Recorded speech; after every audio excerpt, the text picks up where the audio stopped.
بسم اللہ الرحمن الرحیم. ناظرین السلام علیکم. میں ہوں آپ کا میزبان صابر شاکر. وفاقی دارالحکومت اسلام آباد سے کچھ تازہ ترین خبریں ہمارے پاس اور پاکستان کی پولیٹکس کے بارے میں بھی ہیں اور ادروائز بھی. میرا خیال ہے کہ پہلے پاکستان کی سیاست کی طرف جانے کے بجائے ایک اور اہم خبر ہے وہ بھی آگاہ کرنا بہت ضروری ہے، اور آپ کے ساتھ ہمارا جو تعلق ہے وہ یہی ہے کہ آپ کو تمام تر خبروں سے آگاہ رکھا جائے، خواہ خبر اچھی ہو یا بری، لیکن خبر کے بعد آپ کچھ نہ کچھ فائدہ ضرور ہوتا ہے. اور اگر آپ کے پاس کوئی انفارمیشن میں آپ کو پہنچاتا ہوں، کوئی اطلاع پہنچاتا ہوں، تو اس سے یقیناً آپ کو اویئر ہو جاتے ہیں، آپ جان جاتے ہیں، آگاہی حاصل ہوتی ہے، تو اس کے اکارڈنگلی پھر آپ کچھ بہتر انتظام بھی کر سکتے ہیں. پولیٹیکل سٹوریز بالکل ہیں. مریم صفدر صاحبہ کے بارے میں، مولانا فضل الرحمان صاحب کے بارے میں، وزیر اعظم عمران خان کے بارے میں، پیپلز پارٹی کے بارے میں بہت امپورٹنٹ ہیں. لیکن جو سب سے پہلی سٹوری وہ ہم لیں گے مفاد عامہ کی، یعنی کہ عام آدمیوں کے فائدے کی. وہ ہے کہ کورونا بہت زیادہ خوفناک حد تک پاکستان میں پھیل چکا ہے. پھیل نہیں رہا بلکہ پھیل چکا ہے، اور ہمارا جو مثبت ریشو ہے، یعنی مثبت جو رزلٹس آ رہے ہیں، نتائج آ رہے ہیں، ٹیسٹ کورونا کے مریض آ رہے ہیں، وہ خطرناک حد تک اس کے نمبرز بڑھ چکے ہیں. میرے سامنے ہے ایک پچھلے 24 گھنٹے کا ڈیٹا.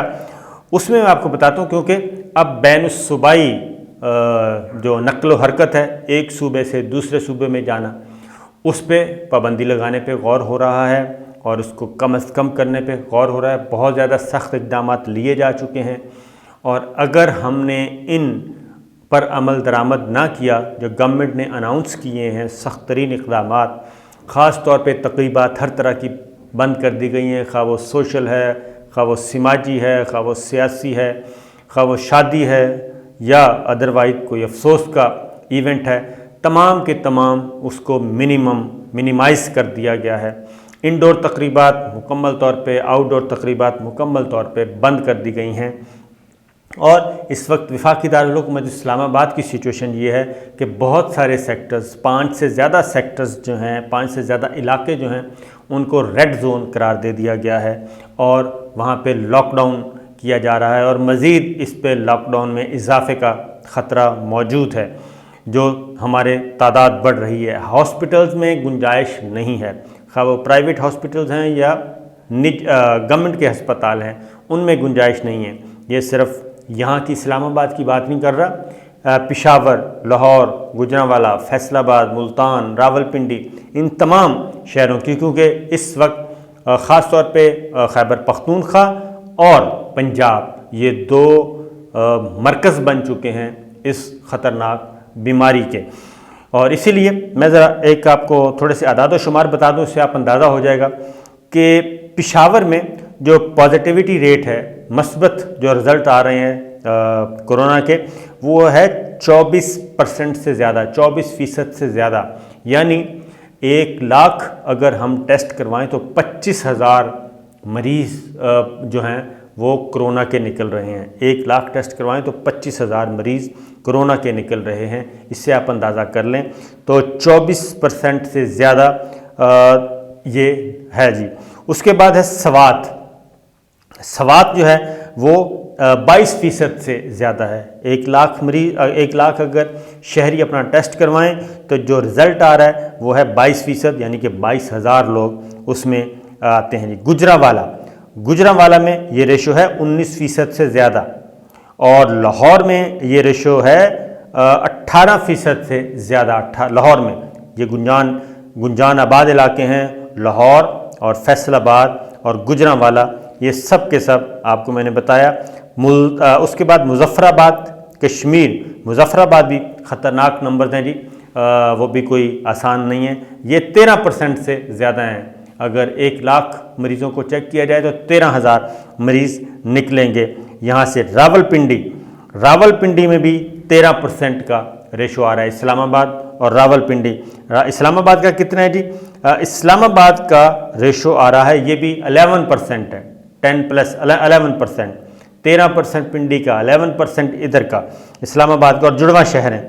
تو ملتان بھی جی 10% پلس ہے، یعنی یہ پورے کا پورا پنجاب اور خیبر پختونخوا اور مظفر آباد یہ سب کے سب 10% سے اوپر ہیں، 10% سے، پھر 13% سے، پھر 20% سے. تو یہ خطرناک نمبرز ہیں جو کہ اس وقت کرونا کے ہو چکے ہیں.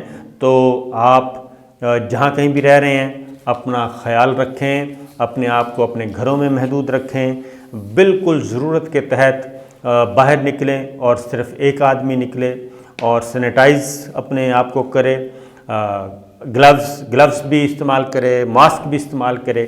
یہ بہت زیادہ ضروری ہے. اس کی وجہ یہ ہے کہ اسلام آباد کے میں بتا چکا ہوں بہت سارے علاقے، لاہور میں بھی لاک ڈاؤن، مکمل لاک ڈاؤن کی تیاریاں کی جا رہی ہیں. بہت سارے علاقے لاک ڈاؤن کیے جا چکے ہیں، لیکن مکمل لاک ڈاؤن کا سوچا جا رہا ہے کہ اس میں شادی ہال بند کر دیے گئے ہیں. پبلک ٹرانسپورٹ بند کرنے کی سفارش ہے. یہ 2 دن اور دیکھا جائے گا، پبلک ٹرانسپورٹ بند کی جائے گی کیونکہ اس سے بھی کرونا پھیل رہا ہے. کاروباری مراکز، مارکیٹس کو مکمل طور پہ بند کرنے کی تجویز ہے. ابھی بھی وقت ہے کہ ہم اس خطرناک بیماری کو احتیاطی تدابیر اختیار کر کے کنٹرول کر لیں، اور اگر یہ پھیل گیا تو بہت ہی خطرناک ہوگا، کیونکہ NCOC نے جو فیصلے کیے ہیں اس کے مطابق انڈور آؤٹ ڈور تقریبات پر مکمل پابندی عائد کر دی گئی ہے. اور اس سے نہ صرف اب پابندی عائد کر دی گئی ہے بلکہ اب اس میں سزاؤں کا بھی شروع کر دیا گیا جی، سزا جزا کا سلسلہ بھی شروع کر دیا گیا. کیس بھی رجسٹر ہو رہے ہیں اور ادروائز بھی جرمانے بھی کیے جائیں گے. تو لہٰذا ایک تو یہ ہے. اب آتے ہیں پولیٹیکل سٹوریز کی طرف، وہ بھی اس سے ریلیٹڈ ہیں. وزیر اعظم عمران خان بالکل بنی گالہ میں اس وقت کوارنٹین ہیں اور ان کو ابھی تک ان کا نیگیٹو رپورٹ نہیں آئی. ڈاکٹر فیصل سلطان اور فیصل جاوید سینیٹر، انہوں نے جو لیٹسٹ بلیٹن دیا ہیلتھ کا عمران خان صاحب کے بارے میں، وہ ہے کہ بہتری ہو رہی ہے، اور ڈاکٹرز نے ابھی تک SOPs کے تحت ان کو مزید آرام کا مشورہ دیا ہے اور وہ کسی سے نہیں ملیں گے، کوارنٹین ہیں، اور نیشنل اور انٹرنیشنل جو سٹینڈرڈز ہیں SOPs کے ان کو ملحوظ خاطر رکھا جا رہا ہے. لہٰذا وہ مزید کچھ دن کوارنٹین رہیں گے. اور ان کو بھی یہی مسئلہ ہے، ان کی اہلیہ کو بھی پازیٹیو آیا تھا، تو دونوں کے ساتھ یہی ہے، وہ بنی گالہ میں ہیں. لیکن انہوں نے اس بنی گالہ میں کورونا میں ہونے کے باوجود جو SOPs تھے ان کو سائڈ پہ رکھا. ایک انہوں نے میراتھن ٹرانسمیشن میں شرکت کی اور اپنا پیغام براہ راست ویڈیو کے ذریعے وہ نظر آئے اور فٹ تھے، اور اس میں کوئی بہت زیادہ خدا نخواستہ اثرات نظر نہیں آ رہے تھے. تو انہوں نے خاص طور پہ نیا پاکستان ہاؤسنگ اسکیم کے تحت ایک میراتھن تھی، اسٹیٹ بینک کے گورنر تھے، نیشنل بینک کے سربراہ تھے، باقی دیگر حکام تھے. تو انہوں نے باقاعدہ طور پہ یہ کہا ہے کہ اب بینک جو ہیں وہ بھی گھر بنانے کے لیے اور گھر میں توسیع کے لیے قرضے دیں گے اور بڑے پیمانے پہ دیں گے، اور حکومت سبسڈی بھی دے گی. اور یہ آسان شرائط پہ، جیسے مغربی ممالک میں، یورپین کنٹریز میں، امریکہ وغیرہ میں، برطانیہ وغیرہ میں جیسے ہوتا ہے، مارٹگیج ہوتا ہے کہ بینکس جو ہیں وہ طویل دورانیے کے لیے 20 سال 30 سال کے لیے وہ گھر لے کے دیتے ہیں. اور وہی بات ہے کہ ہم 20 25 سال کرائے کے گھر میں بھی رہتے ہیں، کرایہ بھی دیتے ہیں، لیکن 25 سال بعد پتہ چلتا ہے جب بندہ ریٹائر ہوتا ہے، ساری عمر گزر جاتی ہے، تو گھر اپنا نہیں ہوتا بلکہ کرائے میں ہی سارا. اب اسی ریشو سے اب آپ بنا سکیں گے اپنے گھر. تو تمام بینکوں سے رابطہ بھی کیجئے اور کوشش کیجئے اس سے فائدہ اٹھائیں. اب آتے ہیں جناب عمران خان صاحب، صلاح مشورہ بھی کر رہے ہیں، پولیٹیکل ایکٹیویٹیز بھی ہو رہی ہیں، سیاسی سرگرمیاں بھی ہو رہی ہیں. جو بھی ان کا خیال ہے SOPs کا مد نظر رکھتے ہوئے ہدایات بھی جاری کی جا رہی ہیں. اگلے ہفتے کے اینڈ پہ امپورٹنٹ کچھ فیصلے آ جائیں گے ان کی طرف سے، خاص طور پہ کابینہ کی تشکیل 9 کی معاملے میں ان کی طرف سے فیصلے آئیں گے اگلے ہفتے کے آخر میں، یعنی کہ جمعہ ہفتے تک اگر وہ کوارنٹین سے باہر آ جاتے ہیں، کیونکہ انہوں نے کابینہ کا اجلاس بھی بلوانا ہے وہ بھی ملتوی کر دیا گیا تھا۔ پھر آتے ہیں جی مریم صفدر صاحبہ، ان کا بھی طبیعت ان کی بھی خراب ہو گئی ہے، کہا گیا ہے کہ ان کو بخار ہے اور ان کا گلا خراب ہے، انفیکشن ہے۔ آخری مرتبہ جی انہیں 26 مارچ کو دیکھا گیا تھا جب وہ گئی تھیں کورٹ لاہور ہائی کورٹ میں اپنے ضمانتی مچلکے جمع کروانے کے لیے، جو ان کی ضمانت منظور ہوئی تھی، اور اس وقت وہ بالکل فٹ نظر آ رہی تھیں۔ اس کے بعد پھر ان کی طبیعت جو ہے بتایا گیا آفیشلی ان کے پولیٹیکل سیکرٹری نے کہ ان کی طبیعت خراب ہے، اور دیگر رہنماؤں کی طرف سے بھی آیا، اور اب اطلاع یہ کہ ان کا کرونا نیگیٹو ہے۔ اسی طریقے سے مولانا فضل الرحمان صاحب بھی بیمار ہو گئے، ان کو بھی کہا جا رہا ہے کہ بخار ہے، اور وہ بھی ڈیرہ اسماعیل خان میں ہیں، اور ان کے بارے میں بھی کہا گیا کہ کرونا نیگیٹو ہے۔ تو یہ حسن اتفاق ہے، اور ہو سکتا ہے اتفاق بھی کہ دونوں جو ہیں رہنما ان کی طبیعت خراب ہوئی۔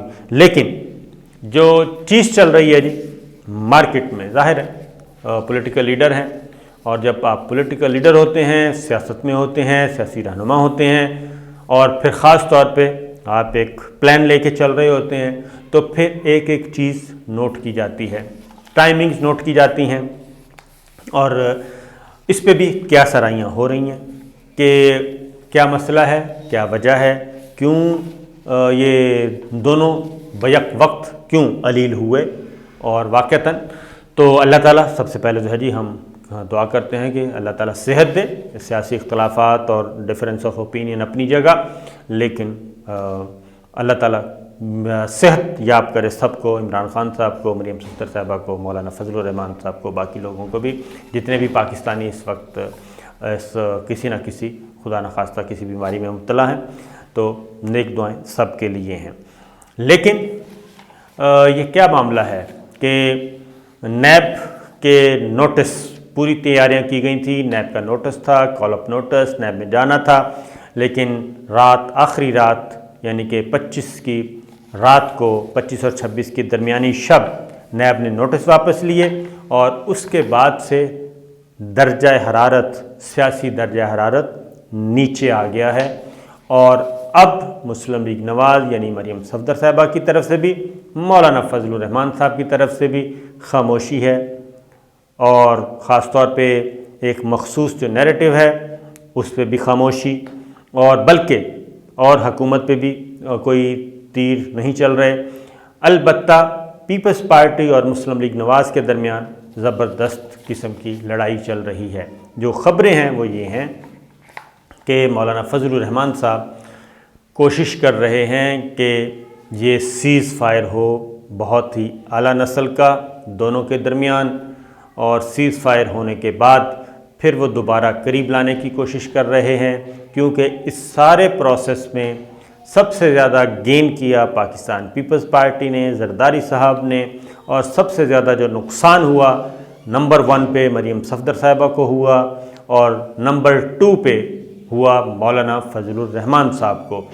اور مولانا فضل الرحمان صاحب صرف ایک صورت میں، اگر پی ڈی ایم تتر بتر ہو جاتی ہے، پی ڈی ایم کا فورم تہس نہس ہو جاتا ہے، تو ایسی صورت میں، یا کوئی نیا اتحاد بن جاتا ہے، زرداری صاحب نیا سیاسی اتحاد بنا لیتے ہیں، ایسی صورت میں مولانا فضل الرحمان صاحب کی جو اپوزیشن میں سپرمیسی ہے وہ ندارد، وہ ختم ہو جائے گی، اور اگر پی ڈی ایم ہی فارغ ہو جاتا ہے، پی ڈی ایم ہی تحلیل ہو جاتا ہے، تب بھی مولانا فضل الرحمان صاحب ارریلیونٹ ہو جائیں گے۔ مسلم لیگ نواز ایک بڑی جماعت ہے، وہ تو رہے گی، لیکن مولانا فضل الرحمان صاحب غیر متعلق ہو جائیں گے، اور ان کے لیے بارگین کرنے کے لیے کچھ بھی نہیں باقی بچے گا۔ تو یہ جو کچھ بھی چل رہا ہے اس میں پولیٹیکل ایکٹیویٹیز ہو رہی ہیں، صلاح مشورہ ہو رہا ہے نواز شریف صاحب سے بھی، مریم صفدر صاحبہ سے بھی، پھر خاص طور پہ حمزہ شہباز اور شہباز شریف دونوں متحرک ہیں، ان کی آپس میں بھی ملاقاتیں، رابطے، تو کھچڑی بدستور پک رہی ہے، اور یہ جو خاموشی ہے اور یہ جو بیماری ہے اس کے پیچھے بھی کچھ پولیٹیکل ایلیمنٹس موجود ہیں، اور اس کی بھی سیاسی وجوہات موجود ہیں، اور کچھ بیک ڈور چینل پہ راستے نکالنے کی کوشش کی جا رہی ہے، لیکن ابھی تک جواب نہیں مل رہا، اس لیے کہ مولانا فضل الرحمان صاحب کے ساتھ بھی اور مریم صفدر صاحبہ کے ساتھ بھی پیپلز پارٹی نے جو کیا ہے وہ کافی گہرا گھاؤ لگایا ہے۔ تو دیکھتے ہیں آنے والے دنوں میں کیا ہوتا ہے جی۔ اجازت دیجیے، اللہ حافظ۔